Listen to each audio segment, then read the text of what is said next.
तो Bharat champions trophy के final में पहुंच गया है। अब होगा पाकिस्तान से मुकाबला।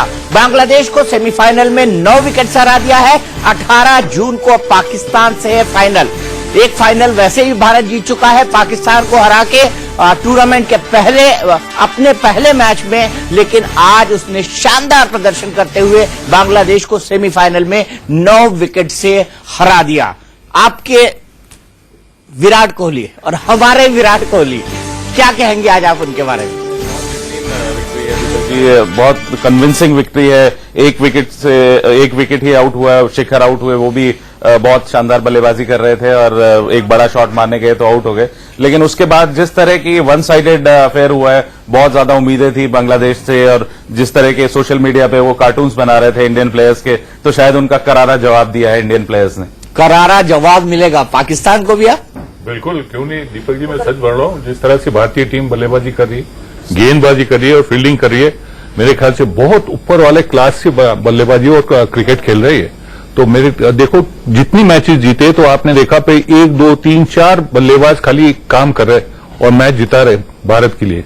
ये बहुत बड़ी बात है और उनको रोकना बहुत मुश्किल है। ऐसा लग रहा है सभी मैच विनर हैं। जब पूरी टीम ही मैच विनर बन गई है, और मेरे ख्याल से ये अपने आप में बड़ी खुशी की बात है कि सभी लोग हमारे मैच विनर हैं। आज 9 विकेट रहते रहते भारत ने बांग्लादेश पर ही जीत हासिल की है, जबकि बांग्लादेश को कमजोर टीम नहीं माना जाता। बांग्लादेश की टीम की एवरेज आयु है लगभग 23 साल की। क्यों राजी? बिल्कुल, लगभग 23 साल की यंग टीम है।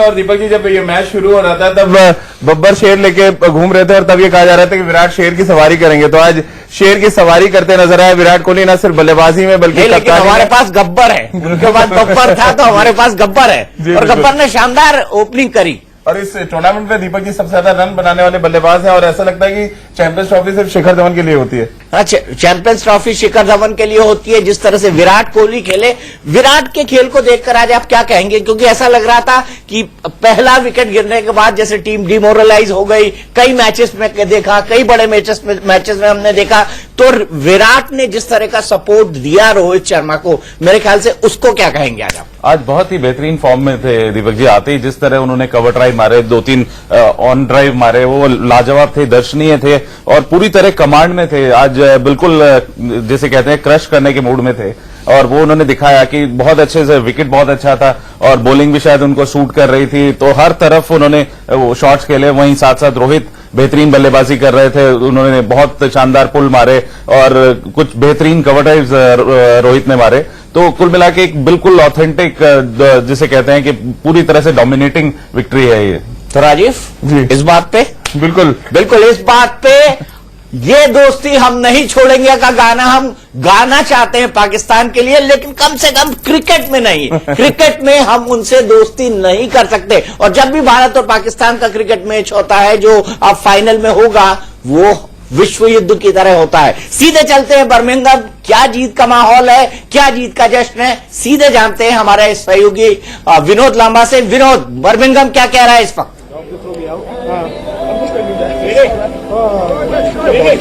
दीपक जी, बर्मिंघम सेलिब्रेशन के मूड में आ चुका है। यहाँ फादर्स डे सेलिब्रेशन की बात करें भाई, सेलिब्रेशन मूड में होना।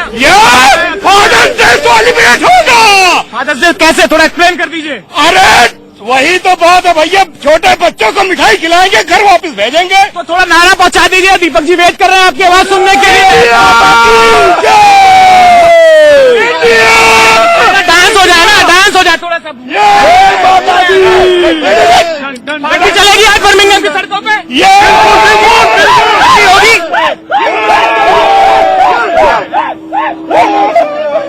दीपक जी, अभी पार्टी शुरू हो चुकी है और जीत का जो पहला रिएक्शन आ रहा है वही डांस के साथ आ रहा है। तो माहौल का राजीव आप भी अंदाजा लगा सकते हैं, जैसे जैसे अभी फैंस बाहर निकलना शुरू होंगे, किस तरह की तस्वीरें यहाँ से मैं आपके पास देख पाऊंगा।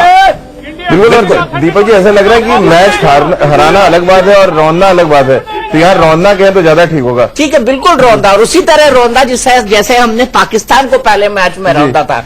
कब जीत गए मालूम ही नहीं पड़ा, और आज भी ऐसा लगा कब जीत गए हमको मालूम ही नहीं पड़ा। अंशुमन जी, आप जो इस टीम जो ये नई टीम है जिसको एक एक्सपेरिमेंट के लिए लोगों ने तैयार किया था, सचिन आउट निकल रहे थे टीम से, बड़े बड़े प्लेयर निकल रहे थे, सौरव गांगुली रिटायर हो रहे थे, तब लोग कहते थे भारत के क्रिकेट का भविष्य कैसा है? भविष्य तो बड़ा शानदार दिख रहा है मुझे। बिल्कुल दीपक जी, मैं तो एक कहता हूं कि जब से मैं खेलते आ रहा हूं कि मेरे पहले से भी काफी बड़े बड़े प्लेयर हो गए, गावस्कर हो गए, तेंदुलकर हो गए, अब विराट कोहली है। देखो, क्रिकेट में एक फ्रेज अंग्रेजी फ्रेज है, बोलते हैं no in cricket nobody is indispensable. आज ये नहीं है तो कल दूसरा कोई आ जाएगा और काम तो करेगा जरूर। जैसे हमारे वक्त जब गावस्कर विश्वनाथ थे, बोले ये नहीं होंगे तो भारत टीम का क्या होगा, मगर दूसरे भी आए, बाद में तेंदुलकर आए, द्रविड़ आए, लक्ष्मण आए, गांगुली आए, काफी प्लेयर आए। चलो अब स्ट्रिक्टली आज के मैच पे आ जाते हैं। राजकुमार जी, आज के मैच की अगर बात करें तो जिस तरह से शुरुआत हुई, जिस तरह से बॉलिंग में हमने शुरुआत की, एक वक्त लग रहा था कि लड़खड़ा गई है बांग्लादेश। शुरुआत अच्छी करी लेकिन उसके बाद लड़खड़ा गई। क्या आपको उस वक्त लगा था कि एक बड़े टोटल की तरफ भी जा सकती है? फिर खटाखट हमने 2-3 विकेट लिए। विराट ने दीपक जी ट्रम्प कार्ड रखा हुआ तो केदार जाधव टर्निंग पॉइंट है शायद राज। बिल्कुल, उसके उनकी 2 विकेटें हैं, वो टर्निंग पॉइंट हुआ, क्योंकि जिस तरह की पार्टनरशिप हो रही थी तो ऐसा लग रहा था कि शायद बांग्लादेश 300 का स्कोर पार कर जाएगा। लेकिन वो जो 2 क्रूशल विकेट्स केदार जाधव ने चटकाए, उनसे एकदम से अंडर प्रेशर आ गई और उसके बाद फिर बाकी के बॉलर्स ने, स्पेशली बुमराह और भुवनेश ने बिल्कुल प्रेशर हटने नहीं दिया और एंड में जो स्लॉग ओवर्स में, डेथ ओवर्स में बिल्कुल रन नहीं दिए। तो उसी वजह से हम बांग्लादेश को 261 पर रेस्ट्रिक्ट कर पाए। और स्पिनर्स का रोल भी बहुत इंपॉर्टेंट था अश्विन और जडेजा का। अंशुमन जी, थोड़ी डिफेंसिव लाइन थी लेकिन अंत में अगर 20 ओवर में आप 100 रन के राउंड दे रहे हैं तो देन आप कह सकते हैं कंट्रोल था। ओवरऑल राजीव आप देखो तो बिल्कुल सही है कि आप 4 या 5 औसत से रन दो पर ओवर तो ठीक रहता है, आप रन ज्यादा मत दो, कंट्रोल था। ओवरऑल राजीव आप देखो तो बिल्कुल सही है कि आप 4 या 5 औसत से रन दो पर ओवर तो ठीक रहता है, आप रन ज्यादा मत दो, गेम को कंट्रोल करो। और जैसा हमने देखा कि अश्विन को लाया गया था 12वें ओवर में, अब उनका ये कप्तान ये सोचा होगा कि इनको लाया तो थोड़ी विकेट निकाल के दे, कोई पार्टनरशिप तोड़ के दे, मगर वैसा नहीं हुआ। फिर भी जिस तरह से दोनों गेंदबाजों ने गेंद की, मेरे ख्याल से कंट्रोल लाया गेम में, फ्रस्ट्रेशन लाया बल्लेबाज पे जो अच्छी साझेदारी होती, और फिर केदार जाधव ने आके लूज शॉट खेल के आउट हो। दोनों अच्छी बल्लेबाजी चली, अच्छी साझेदारी। ये बड़ा फर्क है हिंदुस्तान के बल्लेबाजों में और बांग्लादेश के बल्लेबाजों में। हाँ, सेट हुए, लंबा ले गए और मैच एक तरफा कर दिया। देखो राजीव, मैं हर दफा कहते आ रहा हूं कि देखो, एक्सपीरियंस के लिए कोई शॉर्टकट नहीं जी। अनुभव एक बड़ी चीज होती है। आप शॉप में जाके, दुकान में जाके पैसे देके अनुभव नहीं खरीद सकते, तो ये एक बड़ी बात। और जो आज भारतीय बल्लेबाज ने करके दिखाया। राजकुमार जी, जो बड़ी बात है वो हम सब बांग्लादेश के बारे में ये जानते थे कि बांग्लादेश तो नौसिखिया टीम है, लेकिन समय के साथ उस टीम ने भी ग्रो किया, अच्छा खेलना सीखा। क्या आज का मैच आप लोगों के हिसाब से कितना टफ था इंडिया के लिए? क्योंकि भारत के तरफ से भी खिलाड़ियों ने कहा कि हम बांग्लादेश को नॉन सीरियसली नहीं लेंगे। देखिए दीपक जी, जिस तरह उन्होंने न्यूजीलैंड को पिछला मैच हराया और बहुत ही बड़ी विक्ट्री थी उनकी, 4 विकेट उनके जल्दी आउट हो गए थे और उसके बाद उन्होंने इतना बड़ा स्कोर चेज किया, 2 प्लेयर्स ने 100 बनाए, शाकिब ने और महमूदुल्लाह ने। तो उस स्टेज से जो मैच जीता तो उससे बहुत कॉन्फिडेंस था बांग्लादेश को अपने ऊपर कि हम किसी भी टीम को हरा सकते हैं। और क्योंकि पास्ट में उन्होंने हमें काफी टफ फाइट भी दी थी, पिछले 2 मैचेस जो हमने उनसे खेले, तो उस लिहाज से देखा जा रहा था कि ये काफी टफ मैच होगा। लेकिन जिस तरह की बल्लेबाजी भारतीय बल्लेबाजों ने की, और शायद बांग्लादेश कोई बिना किसी प्लान के गेंदबाजी करने आए थे, उनके कप्तान 8 ओवर एट स्ट्रेच डालते चले गए, जबकि मेन फास्ट बॉलर जो रूबल थे, वो जो विकेट टेकिंग बॉलर है, उनको काफी देर में लाए वो, तो कुछ स्ट्रेटेजी भी शायद उनकी कामयाब नहीं रही। और ठीक है, क्रिकेट में कमिटमेंट भी एक बहुत बड़ा चीज होता है और कंसिस्टेंसी। रोहित शर्मा एक ऐसे क्रिकेटर है जिसमें कमिटमेंट भी है और कंसिस्टेंसी भी है और टेक्निक उनकी सुपर है।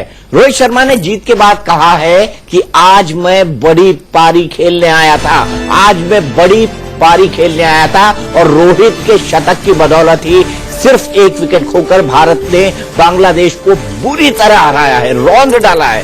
राजीव, इस रौंदे जाने को आप भी एक्सपेक्ट कर रहे थे? क्योंकि पहले हमने पाकिस्तान को रौंदा, अब इनको रौंद दिया और बीच में हम एक मैच हार गए थे, तो लोग थोड़ा परेशान भी हुए थे, हतोत्साहित भी हुए थे। बिल्कुल, श्रीलंका का धन्यवाद देना चाहिए, जगाने का काम किया उन्होंने हिंदुस्तान को। और उसके बाद जिस तरह की तस्वीरें आ रही हैं वो, और दीपक जी जिस तरह से आपने रोहित के बारे में कहा, ये रोहित शर्मा वही बल्लेबाज है 2015 में जब उन्होंने वर्ल्ड कप में बांग्लादेश के खिलाफ क्वार्टर फाइनल में शतक लगाया था तो उनके ऊपर बहुत एलिगेशन लगे थे कि बेईमानी हुई और उसकी वजह से शतक लगाया। और इंडिया न्यूज ने दिखाया भी था कि रोहित शर्मा से जब विनोद ने बात की कि रोहित ने कहा कि मैं रुलाऊंगा पहले, उसके बाद नो बॉल का मतलब समझाऊंगा, तो रुलाने का काम किया आज रोहित ने। बिल्कुल वही। लेकिन अभी चलते हैं हम सीधे विनोद लांबा के पास। विनोद के पास जो है जीत के जश्न वाले लोग लगातार पहुंचते जा रहे हैं। विनोद, आपके पीछे अच्छी तस्वीर दिखाई दे रही है। जी राजीव जी, यहाँ सेलिब्रेशन का मूड है ना, वो अब रुकने वाला नहीं है। आप इंतजार करते रहिए, सेलिब्रेशन रुकने वाला नहीं है ना। बिल्कुल नहीं। रोहित ने जवाब दे दिया 2015 का, जो नो बॉल वाला किया था इन लोगों ने ड्रामा। हाँ बिल्कुल, रेडी फॉर देम। आज तो कोई बहाना भी नहीं है, आंसू कैसे बहाएंगे ये लोग।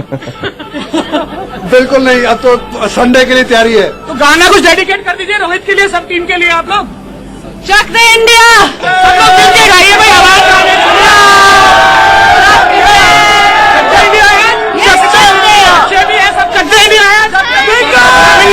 बन चुका है। बिल्कुल रोहित के लिए, विनोद जरा पूछिए, क्या बर्मिंघम की हवा लंदन की तरफ जा रही है फाइनल मैच के लिए? पाकिस्तान की बारी है, पाकिस्तान की बारी है, पाकिस्तान की बारी है, पाकिस्तान की बारी है। अब पाकिस्तान की बारी है, बांग्लादेश साफ हो चुका है और अब बांग्लादेश की बारी है। यह नारा निकल कर आ रहा है यहाँ से। दीपक जी, राजीव सुन लीजिए यहाँ से। बिल्कुल विनोद, मैं आपसे ये जानना चाहता हूँ कि जो बड़ा सवाल है, पाकिस्तान बांग्लादेशी फैंस भी काफी दिखाई दे रहे थे, अब वहाँ पर क्या माहौल है? क्योंकि काफी संख्या में बांग्लादेशी भी बर्मिंघम में रहते हैं। तो मैं आपसे जानना चाहता हूँ कि जो शेर वाली बात हुई थी, बब्बर शेर, उसका क्या हुआ?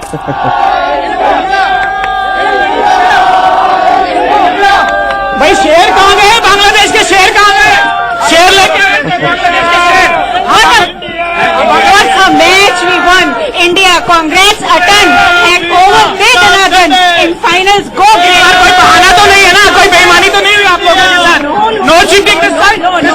Fully satisfied. अब फाइनल में हमने शेयर कर दीजिए टीम इंडिया के लिए। हैप्पी बांग्लादेश के फैन शेयर कर रहे हैं टीम इंडिया के लिए, बोल दीजिए congratulation. Yes, congratulations India. We are so proud of you at overs in finals. Go great gun! What a match we have won. So proud of you.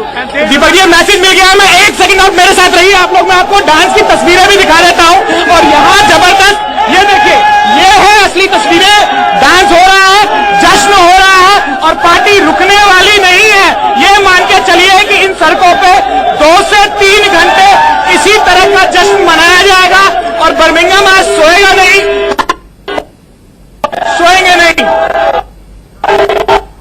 अब विरोध के बाद फिर से चलेंगे, लगता है कनेक्टिविटी में कोई दिक्कत है। कितने लंबे वक्त बाद, अंशुमन जी, आप तो सालों से क्रिकेट खेल रहे हैं, देख रहे हैं, आप उसके एक बहुत बढ़िया स्टूडेंट और खिलाड़ी रहे हैं। कितने सालों से भारत और पाकिस्तान का मैच फाइनल में नहीं हुआ है? कितने साल हो गए? लगभग काफी साल हो गए, काफी साल हो गए। 1985 में हुआ था Anshuman ji, Benson Hedges world super series 50 over के क्रिकेट में। हाँ, तो काफी साल हो गए, मगर जब भी भारत और पाकिस्तान का रवि शास्त्री को ऑडी मिली थी, वही मैच। अच्छा, तो ये एक माहौल ही अलग होता है जब भारत पाकिस्तान की मैच होती है, दीपक जी। और मैं तो जानता हूं कि 1978 में, थोड़ी पुरानी बात कर रहा हूं, जो 25 साल के बाद हम लोग गए थे पाकिस्तान, बड़ी टेंशन थी दोनों कंट्रीज में। तो ये एक समझौता टूर था और मुझे पता है कि वहां पे टेंशन कैसी थी और वो टेंशन वहां से अब तक चलती आ रही, कोई चेंज नहीं उसमें। जब भारत खेलता है पाकिस्तान के सामने या तो बांग्लादेश, कुछ हलचल मच जाती है सामने वाली टीम में। वाकई हलचल मच जाती है। और खासकर पाकिस्तान में लोगों ने हारने के बाद जो रिएक्शन दिए थे राजीव, उसको तो एक बार हम फिर आपको दिखाएंगे। लेकिन आज के मैच पे फिर वापस आते हैं। आज के मैच में अगर देखा जाए तो सबसे पहली गलती बांग्लादेश की क्या रही? देखो, एक तो पहले अच्छी शुरुआत की, अच्छी साझेदारी थी, जहां पे इनकैश करना था उस वक्त ऐसा लग रहा था कि 300 से ज्यादा रन बनाएंगे, मगर खराब शॉट खेल के आउट हो गए। ये अगेन ये चीज ऐसी है दीपक जी कि आपको अनुभव होना चाहिए, आपकी प्लानिंग होनी चाहिए। टारगेट देना और टारगेट चेस करना, ये 2 अलग चीज होती है। टारगेट देना बहुत मुश्किल होता है क्योंकि आपकी प्लानिंग सही होनी चाहिए, कितने ओवर में कितने रन करना है, किस गेंदबाज के सामने आपको रन लेना है, किस गेंदबाज के सामने नहीं लेना है। भले 1-2 ओवर मेडन भी चली जाए तो खराब शॉट नहीं खेलना है, विकेट नहीं जानी। ये टारगेट आप बनाने में सोचते हो। टारगेट आप जब चेस करते हो तो मेरे ख्याल से दीपक जी, आपके पास टारगेट है, आप खेलते जाओ, मारते जाओ, रन बटोरते जाओ। मिले तो ठीक है, नहीं तो कुछ नहीं, वहां पे सोचना नहीं होता। तो ये बहुत बड़ी गलती और की है अच्छा हुआ कि पाकिस्तान ने। भारत ने आज टॉस जीता, बिल्कुल। बहुत अच्छा हुआ। बहुत लोग बड़ा तो यही advantage सोच रहे थे मैच तो जीते लेकिन पहले टॉस तो जीत जाए। लेकिन इसी बात पर, इसी खुशी की खबर के साथ एक ब्रेक के बाद वापस आएंगे तो हम पूरे देश में चलेंगे और आपको दिखाएंगे कि जीत का जश्न इस देश में कैसे मन रहा है। पहले हमने पाकिस्तान को हराया पहले मैच में और अब सेमीफाइनल में हमने हरा दिया है बांग्लादेश को। अब क्या होगा फाइनल में भारत और पाकिस्तान जब आमने सामने आएंगे तो? ब्रेक